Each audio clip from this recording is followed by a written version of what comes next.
This episode of the Cult Pop Show podcast was brought to you by our Patreon. If you want to tell us which films we should watch, get up to 2 extra exclusive podcasts a month, give us something to talk about in the post-credit scene at the end of each episode, or join us for our monthly movie club Zoom call where we discuss a film together, then please consider joining the cult and donating at www.patreon.com/cultpopshow.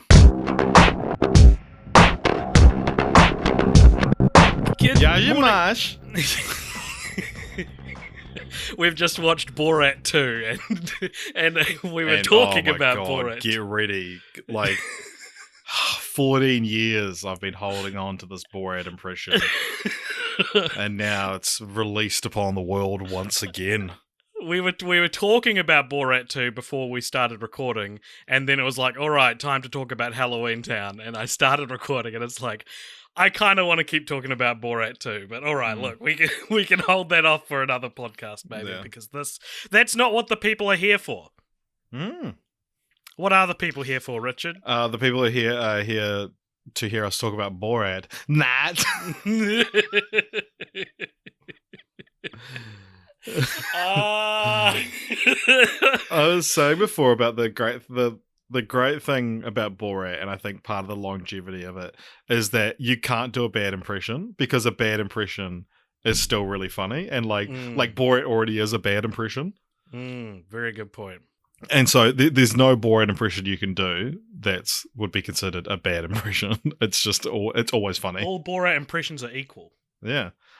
No, but we are here to talk about Halloweentown. This is a film franchise Fortnights. If you're joining us for the first time, this is a series. We don't normally talk about Borat at the start, but we watch a different film franchise every 2 weeks, sometimes randomly chosen, and sometimes chosen by our Patreon, where if you donate $1 a month, you can suggest franchises for us to watch. But yeah, this was chosen randomly. We had a smaller list of like just spooky related franchises. I was going to say horror franchises, but then you'd be like, why are they watching Halloweentown? And Blade. This is the least spooky spooktober we've done. It's great. I prefer doing things that are like tangentially related. I do too. Than just doing, some. I mean, I do like doing those big horror franchises, but if it was like every October, we only do them then. Well, we don't, do we? We just restrict it to. It's less a restriction on the rest of the year and more a restriction on October. Yeah. But yeah, Halloweentown was randomly chosen from that list, which is I mean, I was padding for time as you got your coffee from behind you. Okay, so I was sitting at my desk and I was like, I can smell my coffee, but where did I put it? And then I was like, all right, I'll just leave and go get it. And Richard, I was like, it's behind you, and you're like, here, and I'm like, no. All right, I'm in a giggly mood, which is good. It's good to be in a giggly mood, Richard. Yeah, it is good. Especially for a podcast that requires you to be silly and entertaining. I just clicked out of the wrong thing. Whenever we have people guest star on the podcast, we're like, you have to be silly and entertaining. And they go, you know what? That's too much. That's too big of an ask. Every time. They've all said that. Oh, fuck. I clicked out of the wrong thing. I'm a shambles today, Richard. Oh, my God. You've been like AJ. When it's been almost 4 years. No, it's been over 4 years we've been doing this podcast now. Yes. And I would have thought that you would have been able to keep your silliness in check. Yeah. Because obviously a little bit of silliness is required, but shutting out of the wrong thing, you went too far. Do you know I hadn't shut out of it? I'd opened it in another window and didn't see the window, and then I opened it in the first window, and then it was like, there are 2 people on this document. And I was like, what? Oh, it's me. Wow. All right, the Halloween franchise. Sorry. Oh, fuck. AJ, fucking hell. God. The Halloween... Take a sip of your coffee, caffeinate yourself. Sorry. Yeah, you're obviously sleep deprived. You and I were still messaging at like 3 a.m. A flatmate moved out this morning and left at about 8 a.m. and brought a 2-year-old child in to help them do it. So I was... How much fucking help are they going to be? None, actually. They actually bring a new challenge, a new fun challenge to moving out. It's like the The- physical challenge on. It's like you can move out with the added. It's a Double Dare 2000 reference. Yeah. I don't know if that was very clear. It's good. So it's quite a leap to expect you to make. Well, speaking of Nickelodeon, let's change channels from channel 41 to channel 40 on Sky New Zealand television to get to Disney Channel. I think. I from memory, it would have been Nickelodeon would have been 42 because I think Cartoon Network was in between the two. Yes, but I said okay, so I got Nickelodeon wrong, but I got Disney Channel wrong. I mean, Yeah. right. Okay, so Disney Channel. We're on Disney Channel. It's 1998, and we're watching the Halloweentown franchise, which I know the sequels don't come out for years to come. Let's leave the metaphor behind and talk about this. So, And also, you wouldn't be allowed to because of the anti kind of the pagan rituals. oh, I actually had seen Halloweentown 1 before. Oh. But let's get to that later. The Halloweentown franchise is a series of 4 Disney Channel original movies, or what else do we call them? DCOMs, which focus on the adventures of Marnie Piper, her younger brother Dylan, her younger sister Sophie, her mother Gwen, and her grandmother Aggie Cromwell. Marnie discovers upon her 13th Halloween that she and the rest of the women in her family are witches hailing from the titular magical dimension of Halloweentown, which Marnie and her family visit and save from the brink of cataclysm throughout the series. The Halloweentown series spanned 1998 to 2006 and consisted of Halloweentown, Halloweentown 2, Calabar's Revenge, Halloweentown High, and Return to Halloweentown. The series stars almost nobody notable or famous except for Debbie Reynolds as Aggie, which kind of bums me out because the only thing I know about her is that she's Carrie Fisher's mum and that she died after Carrie Fisher died, like a day later, and that was really sad. That's one of the saddest things that's ever happened. It was literally the following day. Yeah, that was so sad. And I didn't actually realize that's who Debbie Reynolds was till I was researching. And I was like, oh! So, yeah, she's starting on a bummer. Singing in the Rain as well. Was her she's done quite a few. Yeah. Big boys. Big boys. So, Halloweentown 1998 was directed by Dwayne Dunham, who is also the director of Homeward Bound, The Little Giants, and several other DCOMs like The 13th Year and Double Teamed, which is the name of a child's movie. I think it's about like lacrosse or something. Let us know in the comments of this Did episode. you also know what else Dwayne Dunham is known for? Well, tell me. He's like assistant editor on Apocalypse Now, Star Wars. He edited Return of the Jedi and Blue Velvet. Wow. And Fright Night storied Part 2. career. Yeah, he's apparently known for his work with David Lynch and George Lucas. Editing both Return of the Jedi and Blue Velvet, and he won a Primetime Emmy Award for editing 2 episodes of he edited 2 episodes of Twin Peaks, but he won a Primetime Emmy for directing an episode. I did actually see that, but I didn't write it down because I just forgot. But yes, very interesting directors for all 4 films here. So that's Dwayne Dunham, who, and like, make no mistake, Halloweentown shares almost no connective DNA with Twin Peaks or Star Wars. Or Return of the Jedi. But what do you think it has on Rotten Tomatoes? 48. It actually has 80% on Rotten Tomatoes, which is maybe the highest I've seen a movie this bad get. Is it from just 5 reviews? Yes, it's from 5 reviews, it is. But that's still... Is it actually? That's still its legacy, you know? That's still what's written on record, right? Yeah. But it has 72% audience score, which will be more relevant when it comes to comparing these films as we go through them. What is Halloweentown about?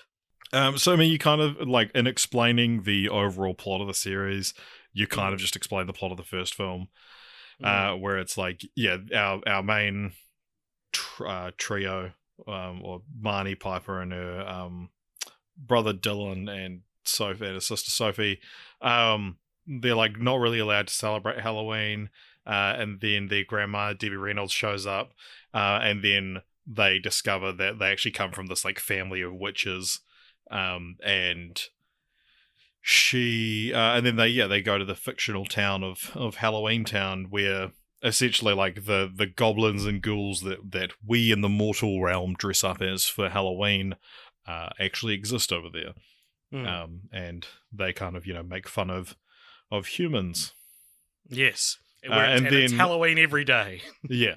And time moves differently there as well. But it's the fucking, what do you call it? The Halloweentown's threatened, and it's up to our trio of heroes to save the day.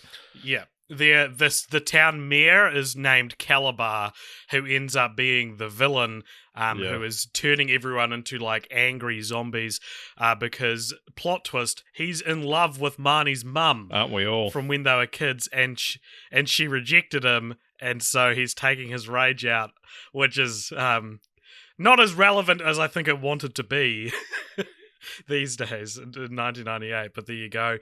What did you think of the film? I did not like it. No. Oh. No, I did not like it on a boat. I did not like it with a goat. With a goat? Yeah. Shaved my beard into a goatee and watched the film, and I was like, now I'll like it. And I didn't. Yeah, it's... After watching it, I was like, because a lot of people on our Discord and people have been commenting and stuff being like, oh my god, yes, can't wait for you to cover Halloweentown. So excited to hear what you have to say. And look, I have no nostalgia for this franchise, and I just thought it was not a very good movie. And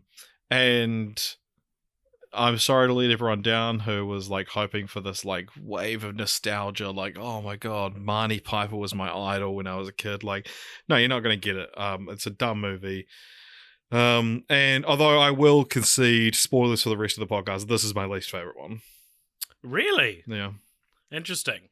So I thought it's a lot of simple fun. It serves its purpose, I thought. I'd seen this when I was much younger, and the main thing I remember was I really loved Benny, who's the skeleton taxi driver. He's part of the film. And he's this puppet, I guess, or animatronic maybe.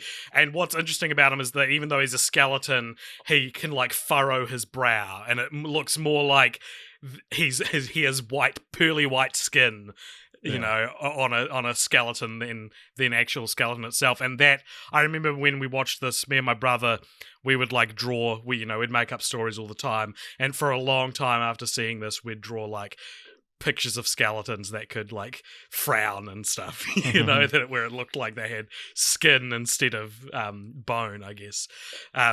So that's one of the only things I remember about this film. The other thing I remember is also that this is where I learned that there is no name for the back of the knee, because that's a factoid that the nerdy little brother Dylan cranks out when they're trying to distract a ghost so they can get it to sweat. Yeah. Now, AJ, we've gone over the difference between fact and factoid on this podcast before. Well, I don't know if if there is no name for the back of the knee. Should we look it up? So it could be a factoid, which is an unconfirmed fact, was what a factoid was. It's called the popliteal fossa. Well, I guess it is a factoid then. Or just incorrect, I guess, if it's proven wrong. Or sometimes referred to as the Hough. There's like 8 different ways you can pronounce that. The Hoff or the knee pit. The knee pit. The knee pit.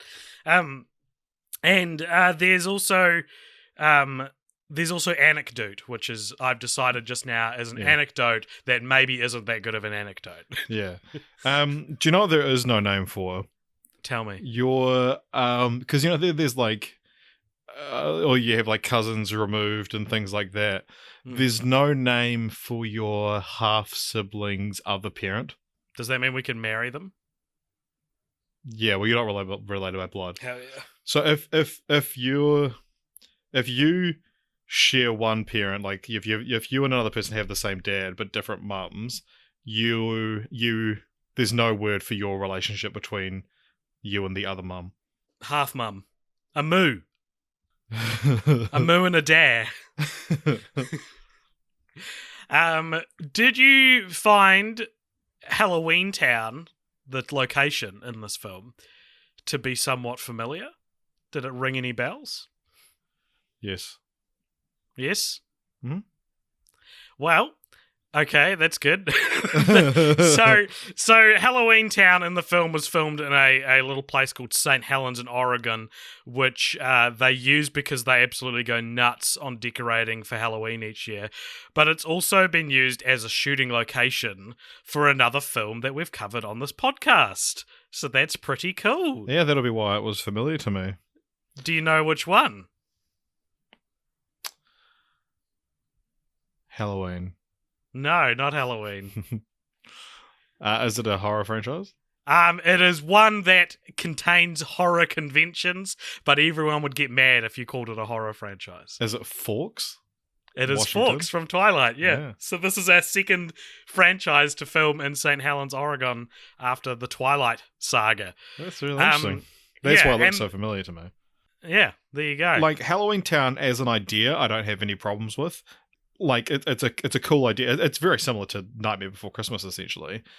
That it's like a world which is based around a holiday, and maybe it would have been cool to see Christmas Town or something. But yeah, I think the sequels kind of do more interesting things with it. Like, the first one feels a bit arrogant in the sense that it's like, yeah, it's Halloweentown. Like, we don't need to do anything with it. It's one of those things where it's like, I'm not really told in the world of the film that these aren't just people in costumes. Like, you kind of are, a little bit. Yeah. But they don't look good enough that, like they get transported. It's not that they don't see magic happen, it's that they get transported to Halloweentown, and they're like, oh my god, it's a pumpkin head. Oh my god, it's a goblin. And it's like, if I saw them in real life, I'd just be like, it's a man in a pumpkin head suit. Yeah. It's a man in a goblin suit.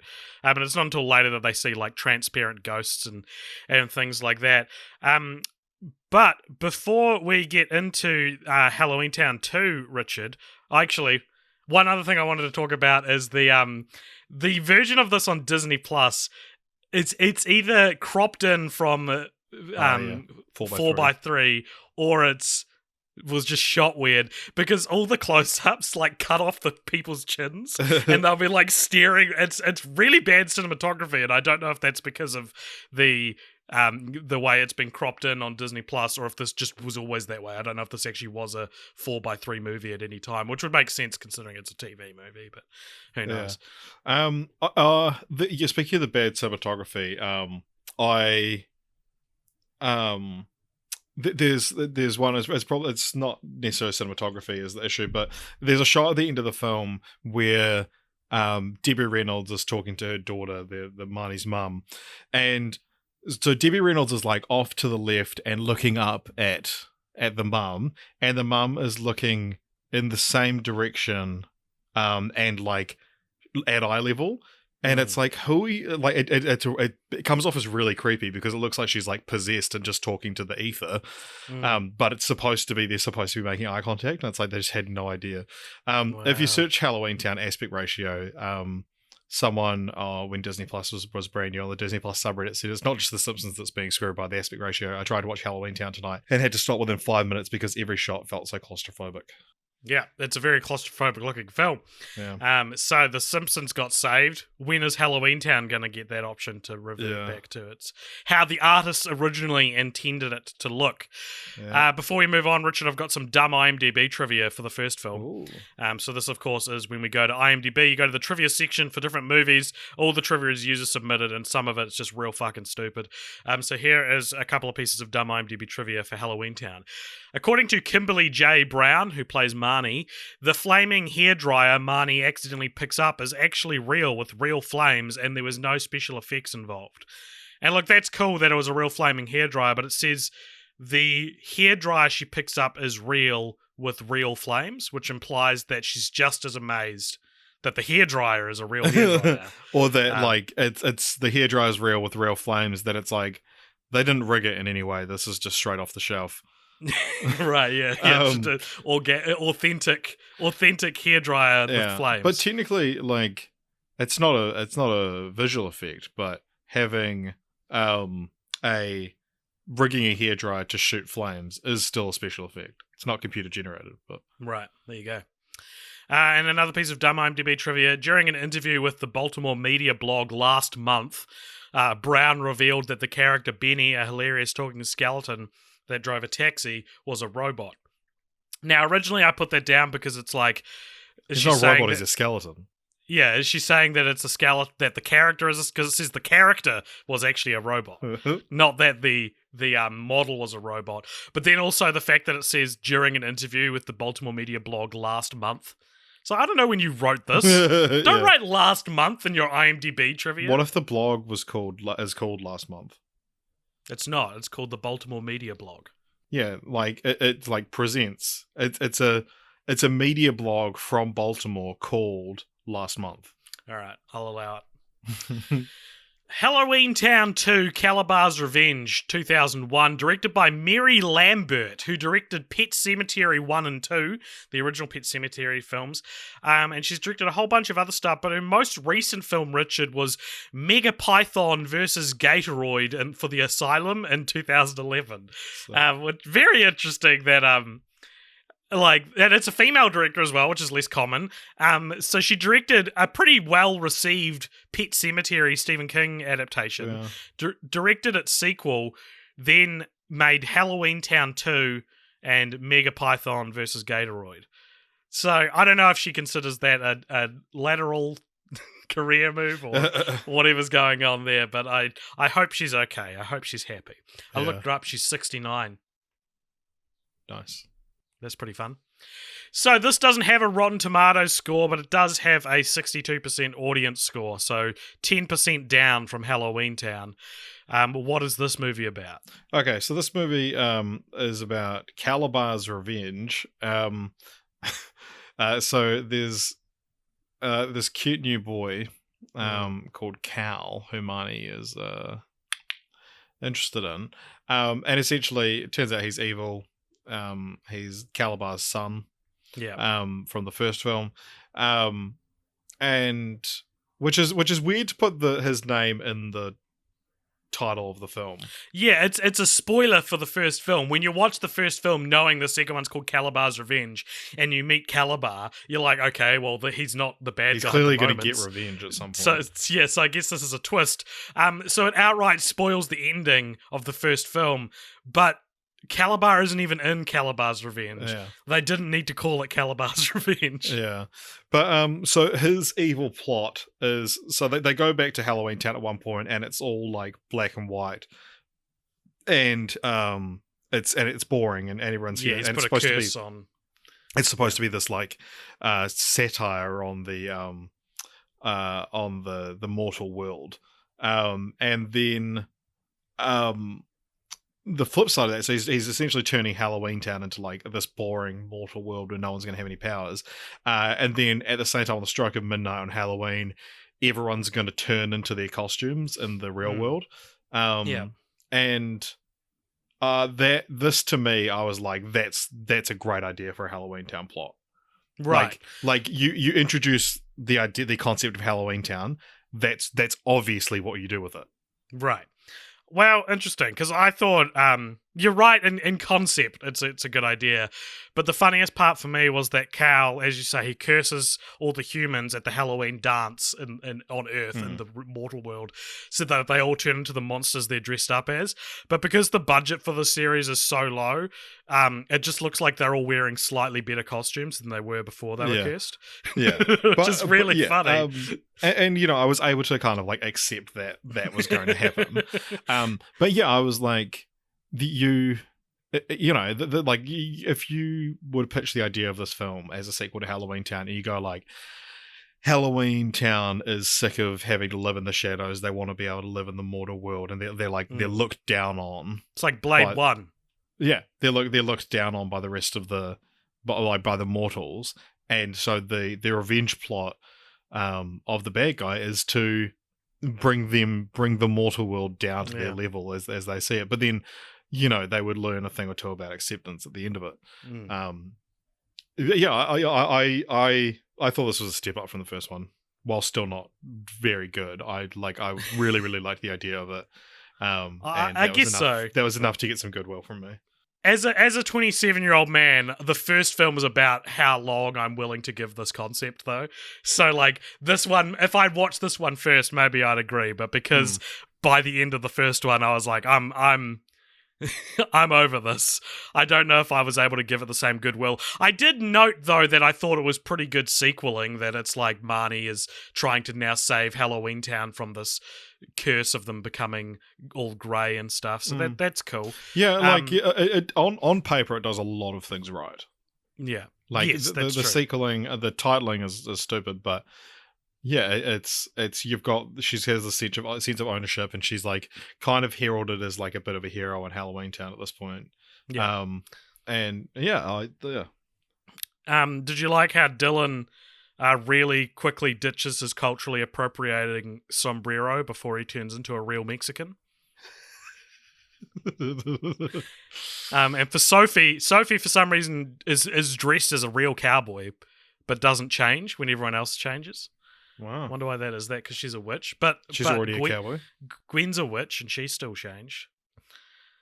Well, anyway, I hadn't seen this film before, and there's this really long scene where they're just like in some guy's room, and he's sorting socks, and this is someone who's been cursed to be grey instead of this goblin character they were, and it involves time travel, and there's a whole bunch of stuff that happens. The big part of this movie is that they work out that the magic word to turn everyone back from grey to normal is to say trapper, which is apart backwards. And I was like, what are you talking about? Where is this coming from?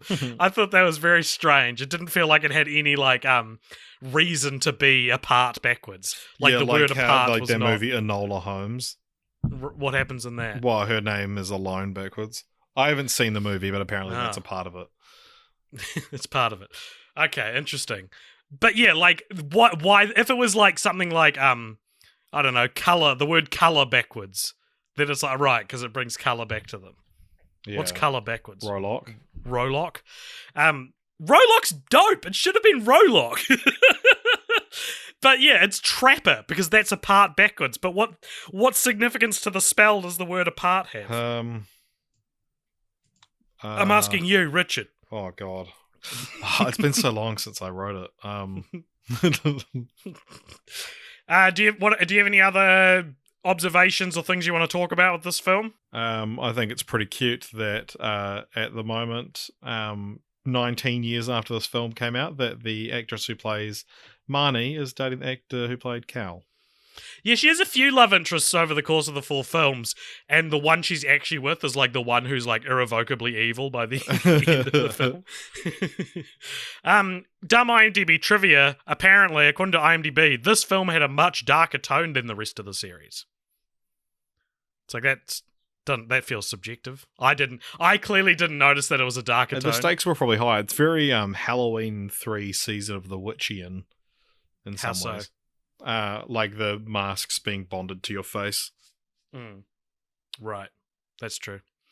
And some dumb IMDb trivia for the next film, Halloweentown High. As the previous installment received criticism about being too dark in tone, this one was made to be more family-friendly.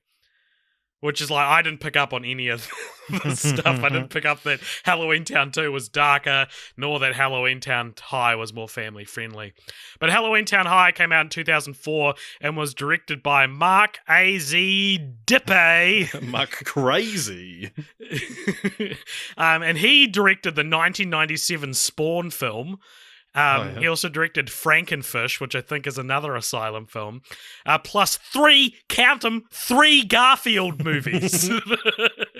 And he also directed The Reef, High Tide. the Reef 2, sorry. High Tide. Do you know about The Reef? Yeah, I do, yeah.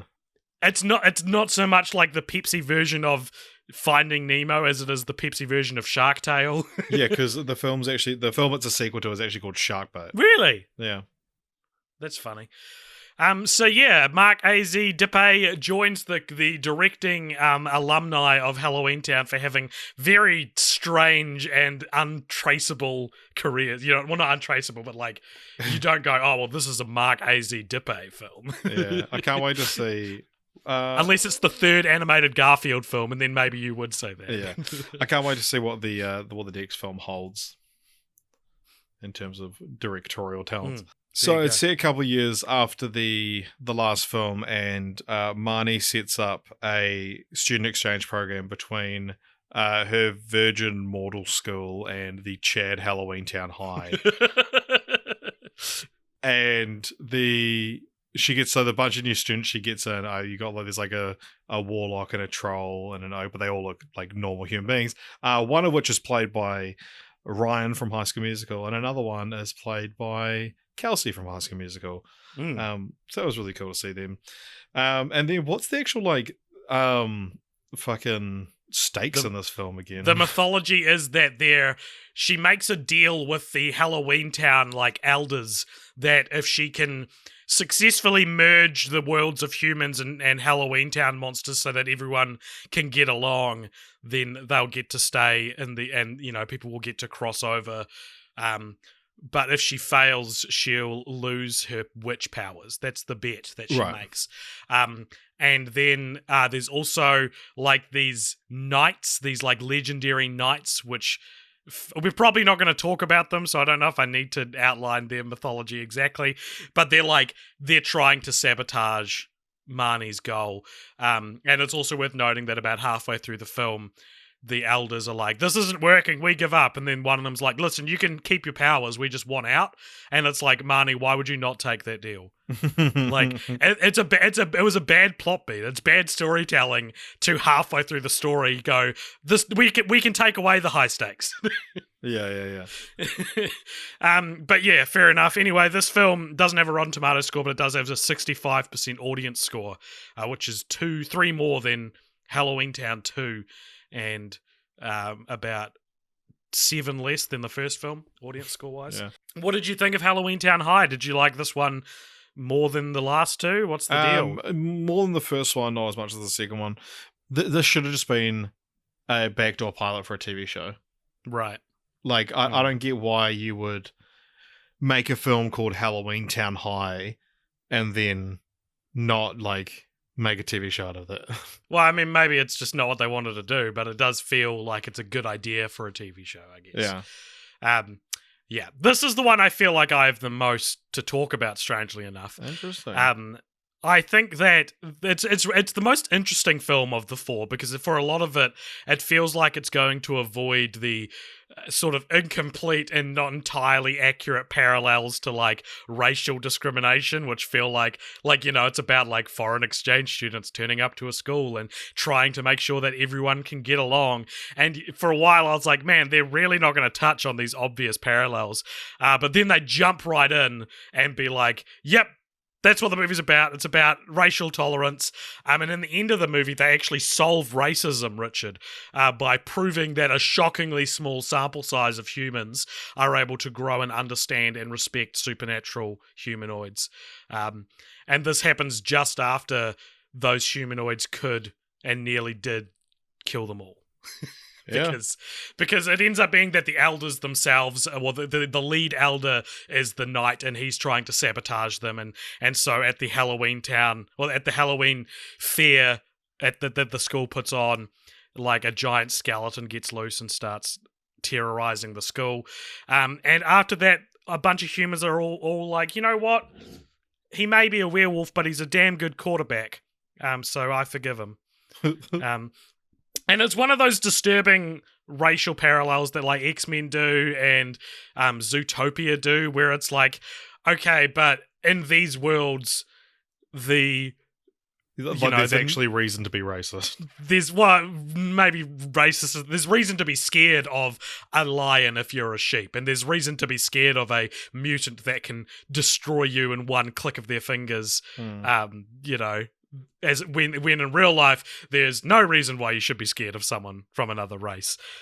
So it's like this half-assed racial parallel that has more problematic implications than good ones. But look, I've got something I need to say about this film, Richard. Okay. Something else. I don't want to say that I particularly liked any of these films, right? Yeah. But at the very least, I felt this weird satisfaction of seeing Marnie's story develop this way, right? Like, it feels like a weirdly organic character arc across the first 3 films. She goes from a nobody to a witch, and then she saves Halloweentown, and now she's an ambassador for Halloweentown, right?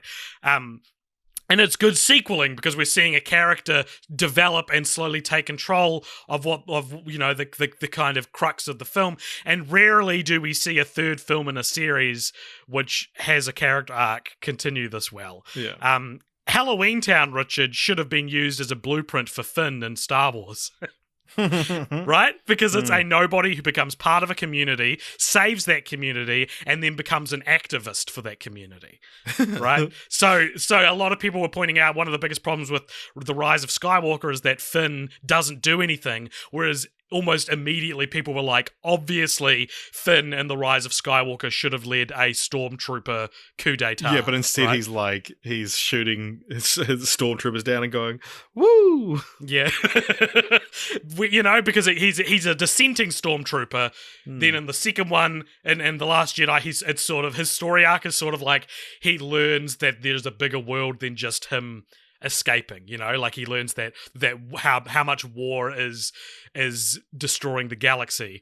And then the natural progression from that should be he then leads a stormtrooper rebellion, but that doesn't happen. But that does happen in Halloweentown with Marnie, right? Do you agree? Yeah. It's like she becomes a witch.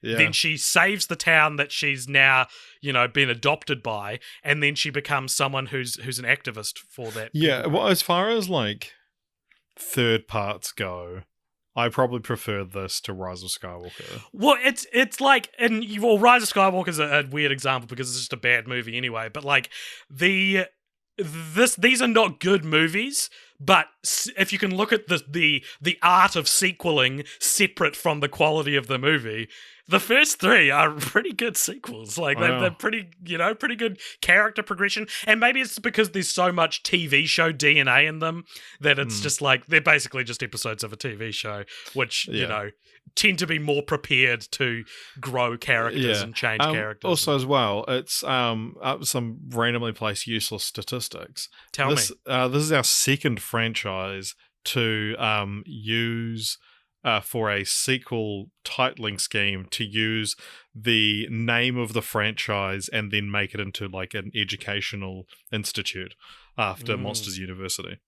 Wow, there you go. And it is essentially Monsters University. I've written down... I should have looked this up again. I wrote there's a really funny scene, and then I wrote next to it, look this up before you talk about it on pod. Right next to it. But it's when they're... I'll try to figure it out, because I couldn't remember when I wrote it down, but they're in, like, the mall, and they're in disguise, and some human bullies, like, stand up to them, because they see, like, a Halloween merch store, and they're like, oh, they're just making fun of us. They think we're scary and this sort of thing. And then they stand up to these bullies, and one of the characters is like, well, maybe you should be nice to goblins and know that goblins aren't all just these sniveling creatures. And it's the characters in the world of the film treat this as a really sincere character moment. Yeah. But I think the film could have benefited from being more self-aware, because that would be such a funny scene to see someone telling a person who doesn't believe in monsters that we need to be more tolerant and nice to monsters.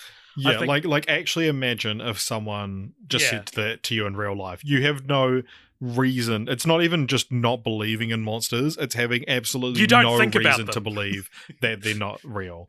Yeah. Yeah, that they are real. And it's like, if the scene had been played, if the scene was in like The Office, it would be like that, right? Like, it'd be like this earnest defense of this creature that you've never thought about even being real since you were like a little baby. Yeah. So I thought that could have been funny, but unfortunately, it wasn't funny. So there you go. Do they even go to Halloweentown in this one? I think we see it at some point, surely. I wonder if that's why the fourth one was Return to Halloweentown, because we don't actually see them go to Halloweentown in this. Do you have any more thoughts on Halloweentown High? No. No? God, we're fucking powering through this. This is what is this? 2016? It's because they're decoms, dude. What else do we have to say about them? All right, so Return to Halloweentown 2006, directed by David Jackson. Mm-hmm. It has no Rotten Tomatoes score, but it does have a 62% audience score. Does David Jackson not have a hilarious career? He has a career, but it's not very funny. I didn't recognize anything he'd done. And so, but he still has a lot of stuff, so I guess that plays into it. But as well, Return to Halloweentown, is very much the black sheep of the four, I think. Yeah, it's the David Jackson of. It's the David Jackson of the Halloweentown series. What is Return to Halloweentown about? So a new and improved Marnie decides to. She's recast in this film. Whether or not she's improved is in the eye of the beholder. So yeah, in this film, it's all about she's now going to the Halloweentown University, and essentially because of the events of Halloweentown High, the mortals and witches are both like allowed to go to each other's schools, and people with supernatural powers aren't allowed to use them at either school because it wouldn't be fair. And then so now Marnie's going to uni, but then there's like the clique of the popular girls who keep using magic to like screw her over and stuff like that. But then there's this like ancient prophecy about like unlimited power. And then she travels back in time and meets her grandma, who's played by her. Yeah, because Debbie Reynolds isn't really in this film that much. Like, it's clearly she did her stuff in one day in front of a green screen. She was originally not returning, and then they recast her, and then she was like, "Oh no, I can do it." But they'd already like downplayed the role because of the recast, so then they didn't upplay it again because she had come back to the project. Oh, interesting. Yeah. But yeah, so it ends with like them sealing away this gift of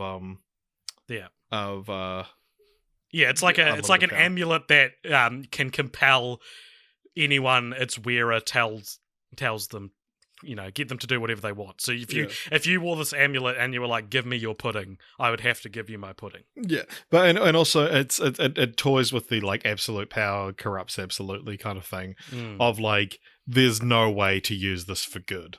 Yes. Yeah. Which is interesting because it's such a villainous superpower. Yeah, yeah. And then she doesn't even destroy it at the end. At the end, so she makes it look like they destroy it at the end. And then Dylan is talking to their mum, Gwen, later on, and he's like, "Do you really think Marnie would destroy the amulet? Like a priceless Cromwell family amulet?" Yeah. And the mum's like, "It seems like Marnie would do something more interesting with it." And I was like, why does it seem like that? That's the worst line of dialogue in this whole series. And the lady who plays Gwen was probably one of the better actresses in the series, and she really sells it. But I was just like, it feels like, it was like, and knowing Marnie, she would do something more interesting with it. It's like, I have no reason to believe Marnie would do something more interesting with it. She would just destroy it. What are you talking about? But anyway, she hides it in a book that Dylan finds in the last scene, and then he puts it away in a bookshelf. And it's like, okay, well that's clearly setting up a sequel. Yeah, where's my Halloweentown 5? Look, I think this is probably the worst one, but I also didn't really care. Yeah, that's the thing. I quite liked the new Marnie, and she was controversial enough to get me going, get me through.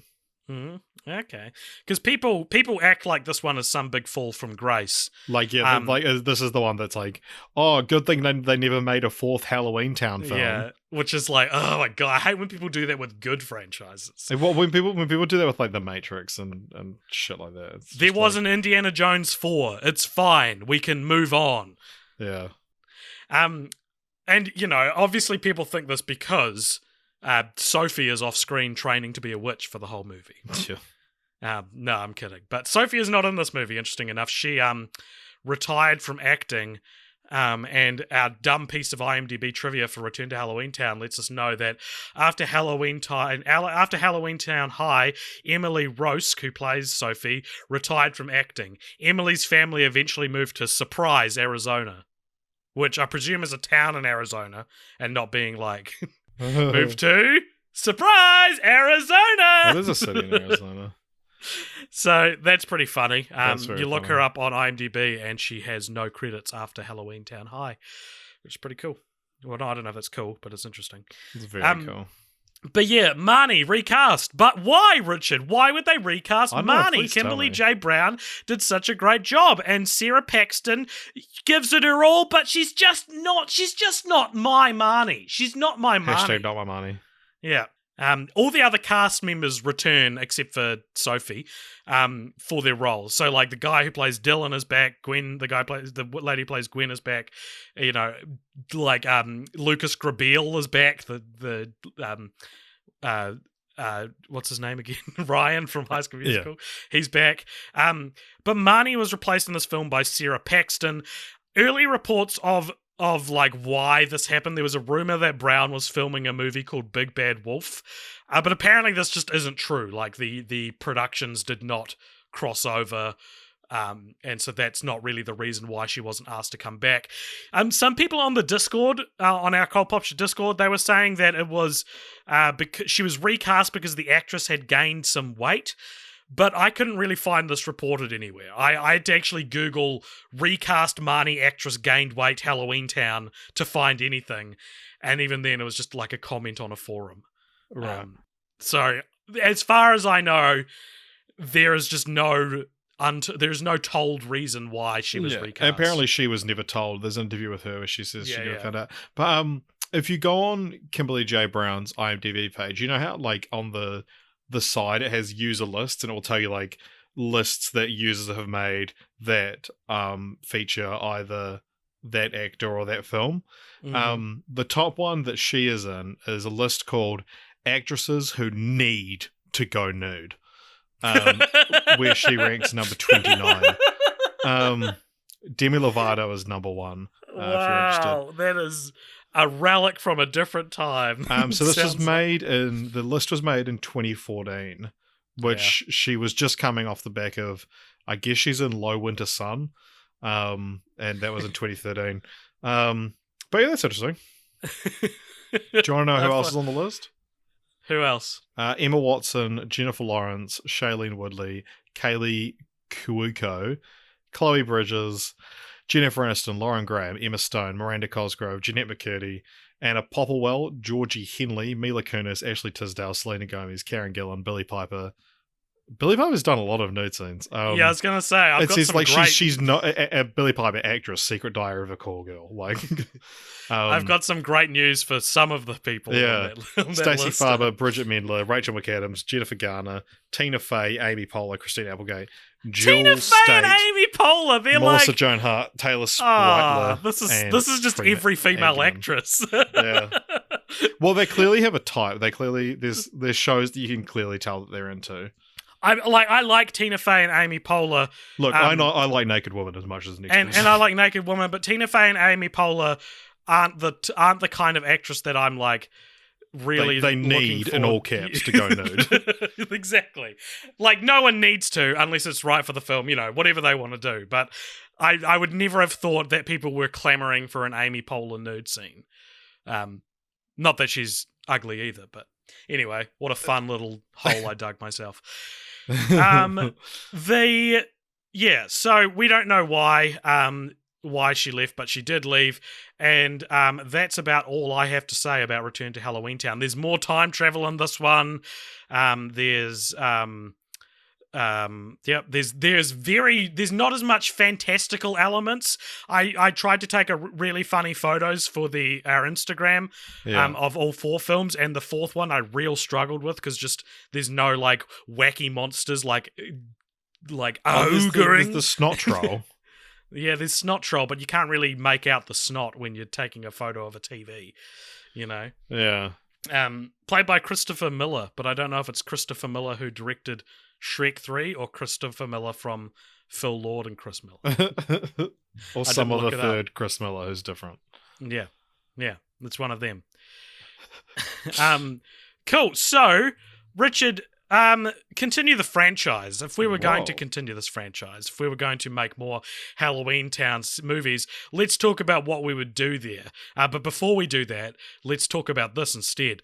Usually, a series of DCOMs that has been left to gather dust since 2006 wouldn't have much in the way of modern continuations. You know what I mean? Yeah. Like, it's not really something that people are clamoring to pick back up again. But it is worth noting that 3 episodes of Disney Channel's minute-long interstitial show, Chibi Tiny Tales, have featured the Halloweentown mythos, the first being a minute-long retelling of the first film, animated in a chibi art style. You know chibi, where it's like big heads on cartoon bodies? Yeah. Yeah.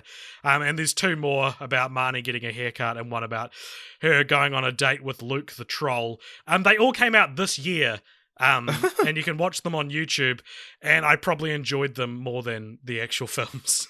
There's this cute, there's no talking in it, so it's just like really quick, like slick animation, and it's fun, I guess. Oh, these are fantastic.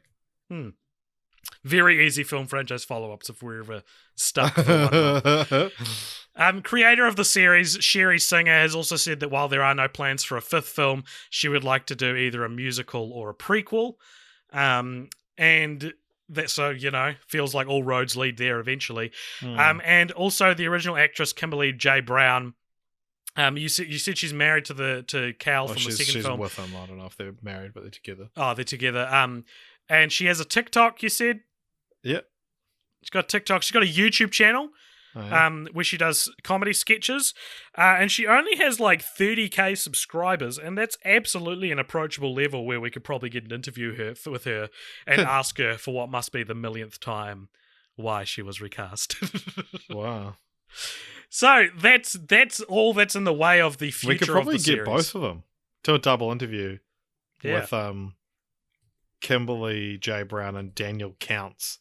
Let's do it. Cool. Okay, so what is your continue the franchise for Halloweentown? Well, I think like Return to Halloweentown should have been made like this year. Right. Like, and so because you recast, I kind of same fucking thing with The Godfather. It's just I just try it again. Just make Return to Halloweentown 2020, get Kimberly J. Brown back. But yeah, like the idea of like somehow she's been away from this world for so long and she goes back into it. Maybe like obviously it wouldn't be like a witch university plot, but it would be I like the idea revolving around something that offers like too much power.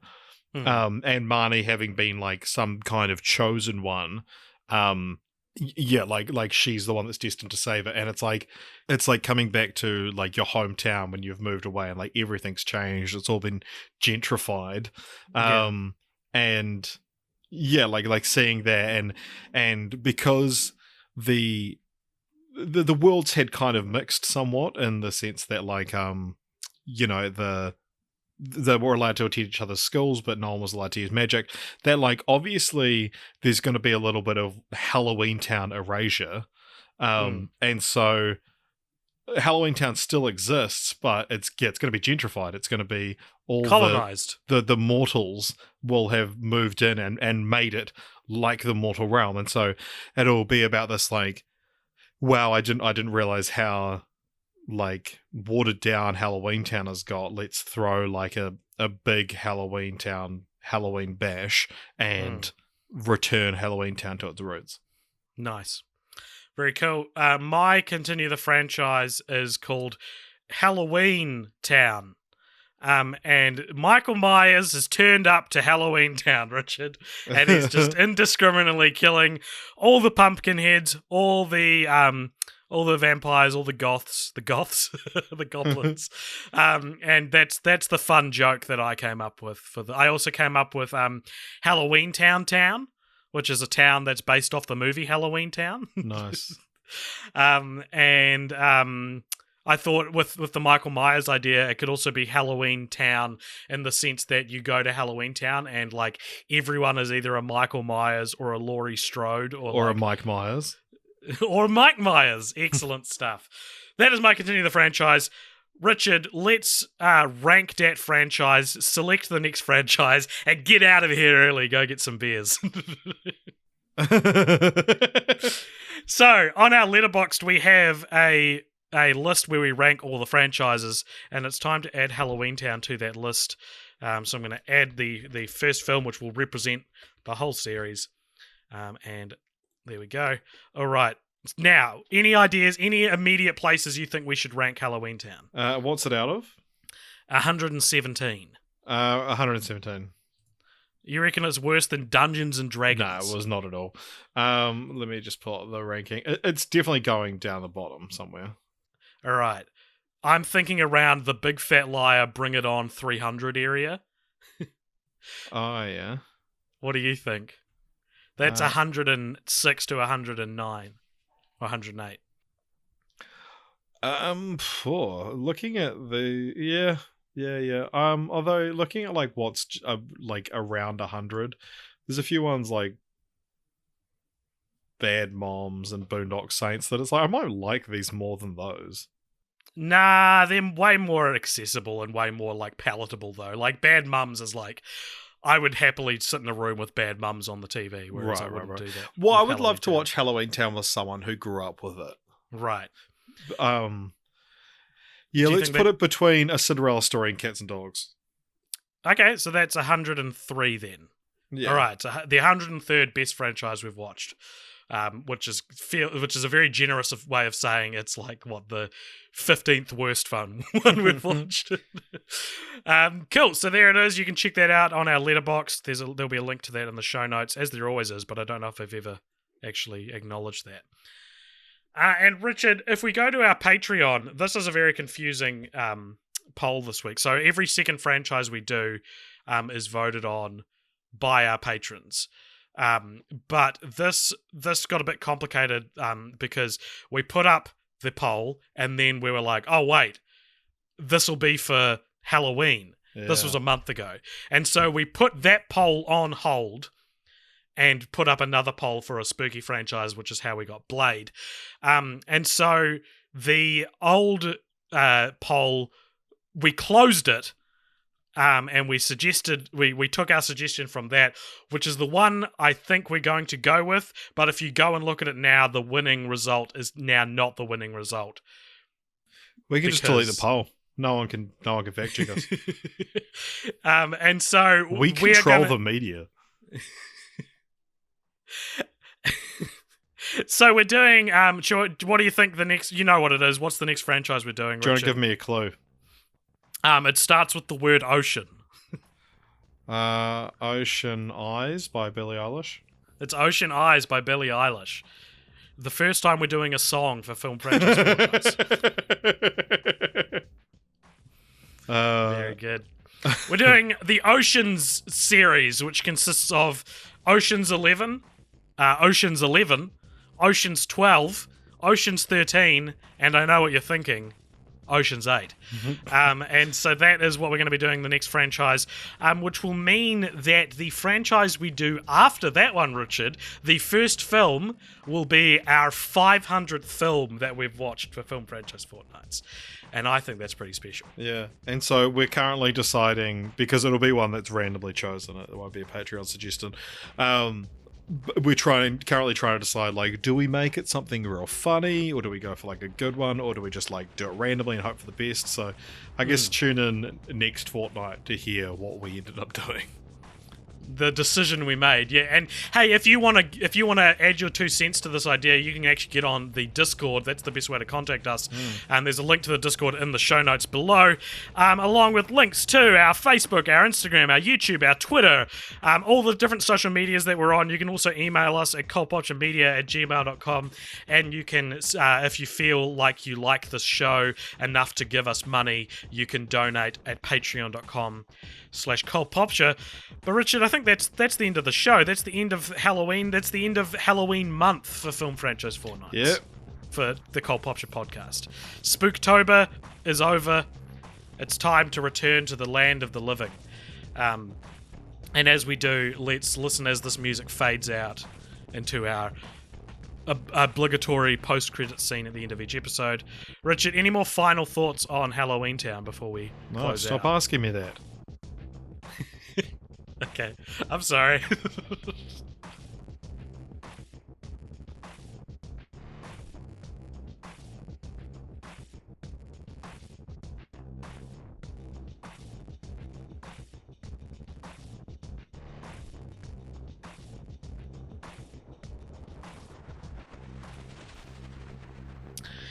Yeah, you mash.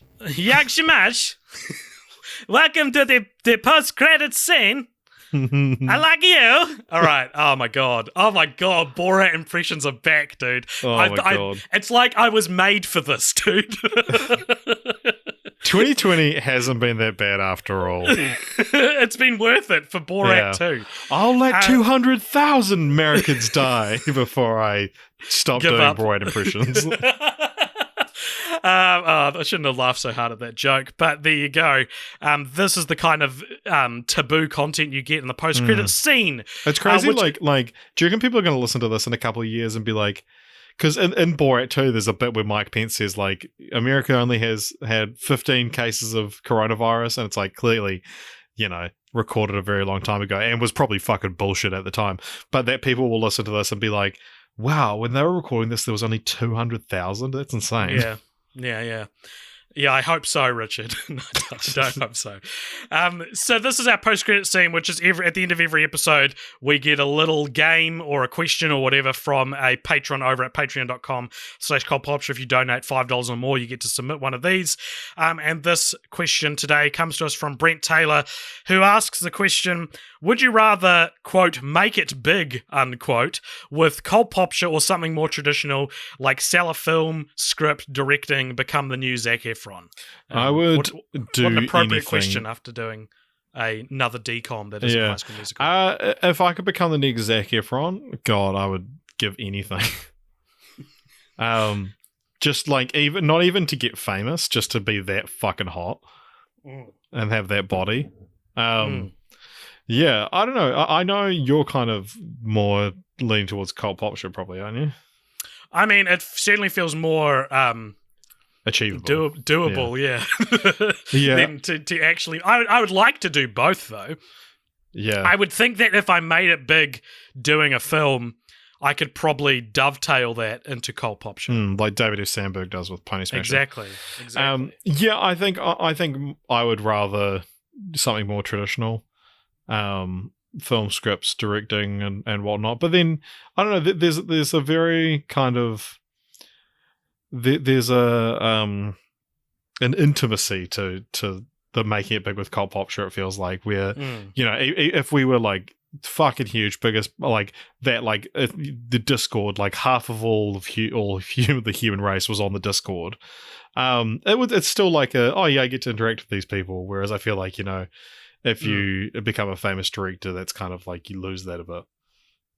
And when you're a film critic, as Cult Popture, I guess is, it's like a lot less stressful. It's like you can make fun of people and you can be honest. Whereas like, how many celebrities have you seen have to like lie through their teeth about whether or not they liked a movie that they clearly didn't like? I feel like so much of my character is based in being in touch with who I am and what I truly think about things. That to be famous enough to have to not say bad things about certain things would be. Yeah, I mean, I've had that on stifling. Cult Popture where I've went to badmouth someone and AJ's like, oh, you probably shouldn't do that. It was Brent Taylor, the guy who... Just kidding, Brent, don't worry.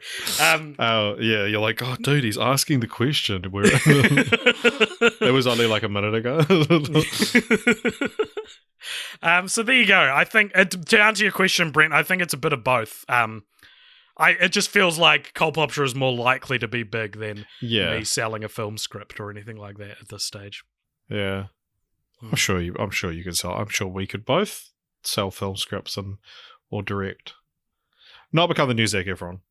I reckon we will never sell a film script, Richard, and I reckon Cult Popture will never get big. Yeah, I agree.